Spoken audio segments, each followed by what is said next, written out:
नाही झालं हे क्या घे चला ओके रोल का सर मीटिंग काय नेमकं सूचना होत्या आज उत्तर महाराष्ट्र भारतीय जनता पार्टीच्या प्रमुख 650 पदाधिकाऱ्यांची कार्यशाळा होती। या कार्यशाळेमध्ये माननीय प्रधानमंत्री मोदींच्या सरकारचे 11 वर्ष पूर्ण झाल्यानिमित्त येणाऱ्या 25 जून पर्यंत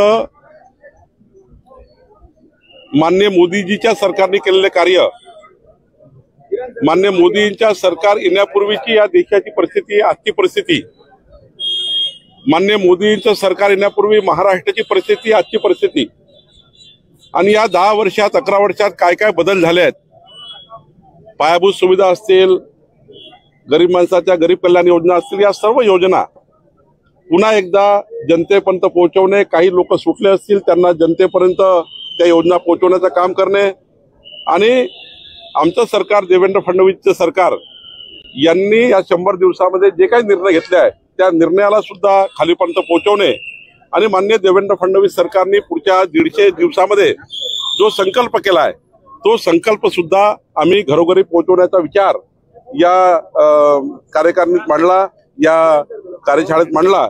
आमच्या राधाकृष्ण विखे पाटीलजींनी येणाऱ्या जिल्हा परिषद पंचायत समिती निवडणुकीमध्ये काय संघटनेची जबाबदारी आहे, आमच्या गिरीश महाजनांनी त्या ठिकाणी केंद्र सरकार, राज्य सरकारच्या कुठल्या प्रभावी योजना या ठिकाणी या राज्यात सुरू आहेत त्याबद्दलची मांडणी केली आणि आता आमचे रवी चव्हाणजी आणि केंद्रीय महासचिव अरुण सिंगजी याचं आता समापन करणार आहे।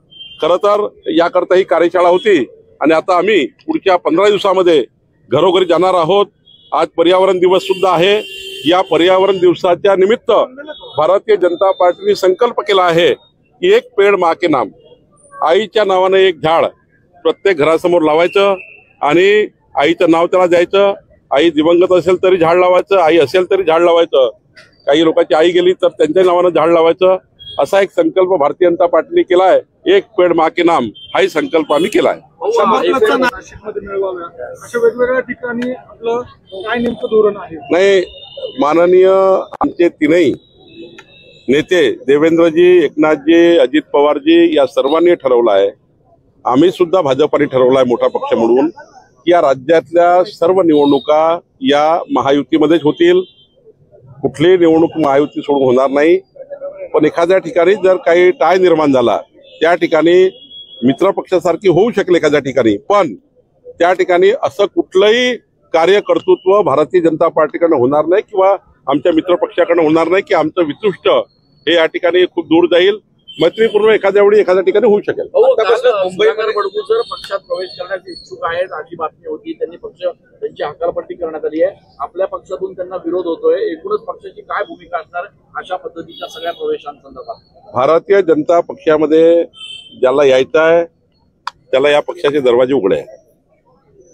आता तिथे स्थानिक आमदार सीमाताई हिरे आणि त्यांची त्या विधानसभेमध्ये आत्ताच लढाई झाली आहे आणि त्यामुळं काही काळ लागतो थोडे गैरसमज दूर व्हायला, पण निश्चितपणे आमचे गिरीश भाऊ त्यात लक्ष टाकतात आहे, आम्ही लक्ष टाकू। शेवटी पक्ष वाढण्याकरता आणि पक्षामध्ये कोणी बिनशर्ती असेल, आता गिरीश भाऊनी त्या ठिकाणी पुढची भूमिका ते आता काही थोडंसं ठरलं नाहीये, काही आजच निर्णय घ्यायचा आहे, उद्याच निर्णय घ्यायचा आहे, काही याचा आमच्याकडे चर्चा होईल, पण थोडा स्थानिक त्या ठिकाणी आपसात लढाई झाल्यामुळे विधानसभेत थोडा त्यांचा विरोध आहे, नक्की आहे। पण पुढच्या काळामध्ये जर समजा या पक्षामध्ये येण्याकरता कोणी येत असेल, शेवटी पक्ष हा समाजाकरता, राष्ट्राकरता एक महत्वाची भूमिका निभवतं आणि या पक्षात कोणी काम करायला येत असेल तर आम्हाला पक्ष संघटन वाढवायचंच आहे, त्यामुळं त्याचा योग्य निर्णय आम्ही करू। एखादे बडगुजर आहे त्यांच्यावर वेगवेगळ्या स्वरूपाचे अलिगेशन झालेले होते, सलीम कुत्ता प्रकरण असेल किंवा या सगळ्या अनुषंगाने त्यांच्यावर टीका मोठ्या प्रमाणात झालेली होती, विशेषतः भाजपकडनं झालेली होती। अशा व्यक्तीला पक्षामध्ये घेत असताना पक्षाची प्रतिमा मलिन होईल अशा स्वरूपाची भावना काही पदाधिकारी कार्यकर्त्यांची आहे। आपली प्रतिमा मलिन करण्याचा प्रयत्न केला अशा पद्धतीचा आरोप कालच आपल्याच आमदारांनी निवडणुकीच्या दरम्यान। मला असं वाटतं की याच्यामध्ये एखादा आरोप होणे ठीक आहे, आरोप प्रत्येकावर आपण करत असतो, विरोधकावर करत असतो, ते आपल्यावर करतात, काही गुन्हे दाखल होतात, काही गुन्ह्यामध्ये पकडले जातात। शेवटी अंतिम आरोप केव्हा सिद्ध होतो, जोपर्यंत न्यायालयामध्ये अंतिम आरोपी सिद्ध होत नाही तोपर्यंत खऱ्या अर्थाने कोणताही गुन्हेगार गुन्हेगार ठरत नाही. आता काही गोष्टी या न्यायालयासमोर प्रूव्ह होतात तेव्हा त्याला आरोपी एखाद्या वेळेस जेव्हा न्यायालयात जातो तेव्हा जर तो सुटला तो निर्दोष असतो.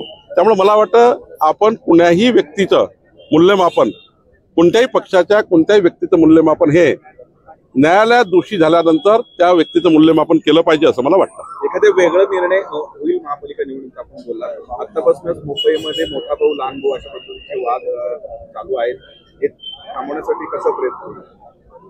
नाही, मी आधीच सांगितलं की आम्ही महायुतीमध्ये लढणार आहे. आम्ही आधीच सांगितलं की या पक्षामध्ये कोणी येईल त्याला ना नाही आहे. स्थानिक वाद असेल तर स्थानिक वाद संपवू, पण या पक्षामध्ये आम्हाला आता 51% लढाई लढायची आहे. या राज्यातल्या सर्व महायुतीच्या उमेदवाराला आम्हाला निवडून आणायचं आहे. आमचं सरकार, देशातलं सरकार मिळून स्थानिक स्वराज्य संस्थेच्या माध्यमातून समाजाला जे आम्ही मॅन्युफॅक्चर दिला आहे, आम्ही जे समाजाकरता विधानसभेच्या निवडणुकीमध्ये जे जाहीरनामा दिलाय, संकल्पनामा दिलाय, तो आम्हाला पूर्ण करायचा आहे. आता आम्हाला विकासाकडे जायचं आहे. आरोप प्रत्यारोपाकडे आम्हाला लक्ष द्यायचं नाही आहे. आरोप प्रत्यारोप करणारे सकाळचे लोक, त्यांना त्यांचं जीवन लखलाभ आहे. आम्हाला मात्र आम्ही ठरवलं आहे आपल्याला आपला संकल्पनामा पूर्ण करायचा. देवेंद्र फडणवीस सरकार, आमचं सरकार यांनी जे उत्तर महाराष्ट्राकरता संकल्पनामा केलेला आहे तो आम्हाला पुढे न्यायचा आहे, विकास करायचा आहे. आम्हाला आरोपात काही जायचं नाही आणि जे बोलताय त्यांच्यावर लक्ष द्यायचं नाही. आता कुणाच्या महाराष्ट्र विसरला आहे, महाराष्ट्र विकासाकडे जातो आहे. महाराष्ट्राची जनता ही आरोपा आणि प्रत्यारोपाला कंटाळलेली आहे. महाराष्ट्राच्या जनतेला वाटतं आहे आता विकास पाहिजे आहे. महाराष्ट्राची जनता ही विकासाकडे वळलेली आहे. हा महाराष्ट्र आता आरोपा प्रत्यारोपाकडे पाहणं बंद केलं आहे आणि जे मीडियामध्ये आरोप प्रत्यारोप होतात त्याचा किळसवाना उद्रेक लोकांच्या मनात निर्माण झाला आहे. त्यांच्या शिवसेनेकडनं टायगर ऑपरेशन केलं जाईल अशी चर्चा सुरू असतानाच जवळपास 5 खासदार हे ठाकरेंच्या शिवसेनेचे शिंदेकडे जाणार असल्याची चर्चा आहे. पुन्हा एकदा दिल्लीमध्ये तशा स्वरूपाची चर्चा सुरू झालेली आहे. असं आहे, शिंदे साहेबांच्या पक्षात काय चालू आहे हे मला कसा माहित. राहिला प्रश्न कुठल्याही ऑपरेशनचा. आता ऑपरेशन करायची गरजच नाही आहे. लोकांचा हा कल आहे की महायुती ही चांगलं काम करत आहे. देवेंद्र फडणवीस सरकार जे आलं आहे ते महाराष्ट्राचं संपूर्ण चित्र बदलणारं सरकार आहे. विकसित महाराष्ट्राचा संकल्प देवेंद्र फडणवीसांनी केला आहे. या संकल्पाला साथ देण्याकरता बऱ्यापैकी लोक काही एकनाथजीकडे जातात आहे, काही अजितदादाकडे जात आहे, काही लोक आमच्याकडे येत आहे. मोदींच्या विकसित भारताला साथ द्यायची आहे म्हणून येत आहे. त्यामुळं त्या पक्षात त्यांनी कुठल्या लोकांना घ्यायचे ठरवायचं आहे. आता याला ऑपरेशन वगैरे म्हणत नाही, याला सरळ लोक आता त्या लोकांना कंटाळून, त्यांना आता त्यांच्याकडे काहीच अजेंडा नाही विकासाचा, त्यांना कंटाळून आमच्याकडे येत आहे. आणि हे आमच्याकडे आल्यावर आम्ही त्यांना सांगितलं आहे की आमचं सरकार हे विकसित सरकार आहे. या पक्षामध्ये काम करताना विकासावर काम करावं लागेल हेच आम्ही सर्वांना सांगितलं. संजय राऊत असं म्हणतायत की शिवसेनेच्या जीवाशी खेळण्याचा प्रकार समोर आलाय. फरशीवर झोपून रुग्णांवर उपचार केले जातात. नाही, हे प्रकार जे उघडकीस येतात त्याच्यावर तातडीनं सरकार कारवाई करतं. आमचं सरकार असं कुणाला वाऱ्यावर सोडत नाही. आज प्रकार उघडकीस आला, आम्ही मीडियाचे धन्यवाद व्यक्त करतो की मीडिया चांगल्या पद्धतीने महाराष्ट्रामध्ये चांगले प्रश्न समाजासमोर आणताय आणि त्या प्रश्नाला देवेंद्र फडणवीस सरकार, आमचं सरकार हे टेक ओव्हर करताय. आमचे सर्व मंत्री गिरीश भाऊ या ठिकाणी आहे, विखे पाटील जी आहे, आम्ही सर्व मंत्री जे आपल्या मीडियाच्या माध्यमातून जे प्रदर्शन एखाद्या वेळी तुम्ही दाखवता त्यावर आम्ही निश्चितपणे काम करतो आणि आमचे अधिकारी काम करतात. आम्ही ठरवलं आहे की मीडियाच्या माध्यमातून जे काही समाजाचे प्रश्न उभे झाले त्यांनाही न्याय द्यायचा प्रश्न आम्ही करतो.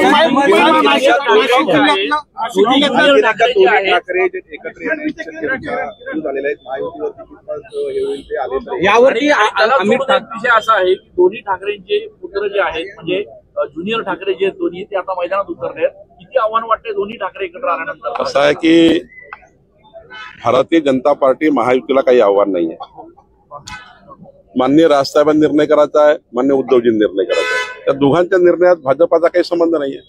त्यामुळे त्यांनी निर्णय करायचा आहे की त्यांना एकत्र यायचं आहे की नाही यायचं आहे. त्यांच्या भूमिका त्यांनी चालवायच्या आहे, त्यांच्या पक्षाची भूमिका त्यांनी मांडायची आहे. भाजपाला याच्यामधला काही औचित्य नाही आहे. आम्हाला त्यात काही रसही नाही आहे. त्यांनी एकत्र यावं की नाही यावं, पण आम्ही महायुती म्हणून लढणार आहोत आणि आम्ही हा महाराष्ट्र 51% मतं घेऊन जिंकू. नाशिकच्या निफाडमध्ये टॅगलाईन ठरलेले ठाकरे गटाची लढा आपल्या मुंबईत आणि 9 ठाकरे गट रस्त्यावर उतरले. त्यांनी हे विधानसभेतही केलं होतं, त्यांनी सर्वच ठिकाणी करून पाहिलं. आता काही चालणार नाही. महाराष्ट्र समजून गेला आहे की ज्यावेळी त्यांचं सरकार होतं तेव्हा त्यांनी काय केलं. आता राज्यात देवेंद्र फडणवीस सरकार आहे आणि महाराष्ट्राची 14 कोटी जनता देवेंद्रजीच्या मागे, महायुतीच्या मागे उभी राहणार. मोदी नाशिक जिल्ह्यातलं नैताळे म्हणून गाव आहे, त्या ठिकाणी गायरान जमीन होती, ती हडपलेली गेलेली आहे. जवळपास 30 एकर जमीन हडपली गेली आहे. आपल्या खात्यातला हा विषय आहे. महत्वाची बाब म्हणजे भूसंपादन कार्यालयातनं ही फाईलच गाळ करण्यात आलेली आहे. चोरीची तक्रार देखील तुम्ही मला अधिक माहिती दिली तर पुढच्या बुधवारी मी याची बैठक मंत्रालयात लावेल आणि शोकचमुक्त करेल. 15 ऑगस्टला निवडणुका स्थानिक स्वराज्य संस्थेच्या लागतील असं आपण संवाद केलाय, खरंय? नाही, मी असं म्हटलं की ऑक्टोबरमध्ये जर निवडणुका यायच्या असतील आणि सुप्रीम कोर्टाने जर 3 किंवा 4 महिन्याचा वेळ दिला असेल तर काळ शिल्लक नाहीये आणि त्यामुळे साधारण समजून घेऊ. पावसाळा लागल्याबरोबर राज्य निवडणूक आयोगाचा अधिकार आहे, माझा अधिकार नाहीये. पण एक आपल्याला सेन्स असतो की बाबा 4 महिने सुप्रीम कोर्टाने दिले आहेत, 4 महिने कुठं संपतात, त्याच्यापूर्वी काय आयोग करेल. आणि राज्य सरकारची तयारी आहे. राज्य सरकार मान्य देवेंद्रजींनी सांगितलं आहे की राज्य निवडणूक आयोगाने जेव्हा आम्हाला मागितलं तेव्हा आम्ही तेवढं प्रशासन देऊ. त्यामुळं मला वाटतं की याच्यात फार अडचणी नाही आहे. ऑक्टोबरमध्ये निवडणुका व्हायच्या असतील तर त्याच्या 1.5 महिन्यापूर्वी वगैरे निवडणुकीचे वारे चालू होतात.